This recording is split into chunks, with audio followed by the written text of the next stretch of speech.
Noiztik da gizakia gizaki? Lehenengo gizakia zen jakin dezakegu eta nola erabakitzen dugu non dagoen gizakien eta gizaki ez direnen arteko marra?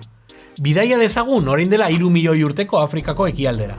Klima aldatzen ari da, lehortzen, oiana desagertzen ari da eta ekosistema berri bat dago inguruan, sabana. Horren aurrean bertan bizi ziren gure arbasoek bi estrategia adaptatibo ezberdin garatu zituzten. Taldeetako batek murtsikatzeko sistema sendoagoa lortu zuen.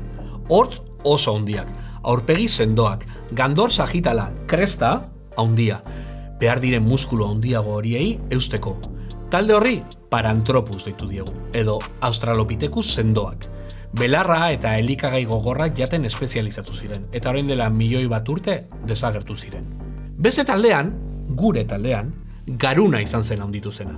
Hortzeria txikiagoarekin, tresnak erabiltzen zituzten, eta aurkitutako animalia hezurretan mosketa markak zeuden. Hau da, euren dietan haragia sartzen hasi ziren. Lanabesek haragia hezurretatik bereiztea errazten zuten. Talde horri homo deitzen diegu, gure leinua. Gurea, espezie kooperatiboa da. Tresnak egiteaz gain ikasteko gaitasuna, denbora eta modua duena. Kultura da gizaki egiten gaituena. Giza bere kooperatiboa gara, elkarrekin lan egitea da gure bizirauteko estrategia.